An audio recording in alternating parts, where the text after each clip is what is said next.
మేము 1 పర్సన్ ఉన్నారు. మేము స్టార్ట్ అయింది యాక్చువల్లీ ప్రసాదాలు. ప్రసాదాలు అంటే ప్రసాదాలు ఐడియా చెప్పినప్పుడు ఇది వర్కౌట్ అవ్వదు అనుకున్నాం. ప్రసాదాలతో స్టార్ట్ చేద్దాం అనుకున్నారు. చిన్నగా ప్రసాదాలు అయితే చిన్న చిన్నగా అయిపోతాయి కదా అని. కాదు ఒక పర్సన్ చెప్పారు ప్రసాదాలు చేద్దాం ఇట్లా అనుకుంటున్నాను. అప్పుడు ఏం చేద్దాం అనుకున్న మూమెంట్లో ప్రసాదాలు చేద్దామని ఒక పర్సన్ అనుకుంటున్నాడు. నాకు ఒక ఫ్రెండ్ తీసుకెళ్ళి అతను కలిపాడు అనమాట. తన దగ్గర సామాన్లు అన్నీ ఉన్నాయి. నాకు ఆన్లైన్ ప్రాసెస్ తెలుసు. తనకి సామాన్లు ఉన్నాయి, తన దగ్గర ఎక్విప్మెంట్ ఉంది. నాకు బిజినెస్ ఎలా చేయాలో తెలుసు, కొంతవరకు ఒక నాలెడ్జ్ ఉంది. ఇట్లా మనం ఎందుకంటే ఇప్పుడు హైదరాబాద్లో ఎవరు ఫోన్ తప్ప పెద్ద మనుషులను ఎవరు యూజ్ చేయరు, వాడరు, మాట్లాడుకోరు, ఫోనే. సో ఫోన్లో మనం చేయొచ్చు అన్న ఒక మైండ్ థాట్ అయితే ఉంది.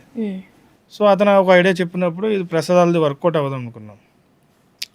వర్కౌట్ అవ్వదని పక్క పెట్టేసిన తర్వాత ఇంటికి వచ్చి ఆలోచించిన తర్వాత దీన్ని చిన్న చిన్న మార్పులు చేస్తే వర్కౌట్ అవుతుంది. నెక్స్ట్ మనం జనాలకు మన టేస్ట్ ఒకటి చూపించాలి కదా, ప్రొడక్ట్ టేస్ట్. మనకెందుకు క్యాటరింగ్లు ఇస్తారు, సో టేస్ట్ చేయడం కూడా ఉపయోగపడుతుంది అనుకున్న టైంలో ప్రసాదాలు స్టార్ట్ చేసాం. అప్పుడు డెలివరీస్ ప్రాబ్లం అనేది ఒకటి వచ్చింది.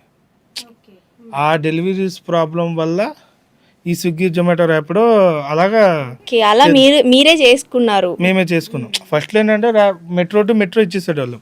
మెట్రోలో 10 పార్సల్ పట్టుకునేవాళ్ళు. ఈ మెట్రోకి వచ్చామనే వాళ్ళం కస్టమర్కి, అక్కడ ఇచ్చేసేవాళ్ళు.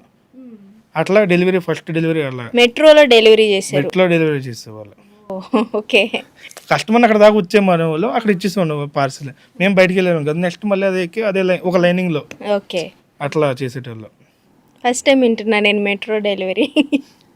ఓకే, ఫస్ట్ అయితే మెట్రో డెలివరీ నుంచి స్టార్ట్ చేసి ఇప్పుడు కొంచెం బిల్డ్ అయ్యారు.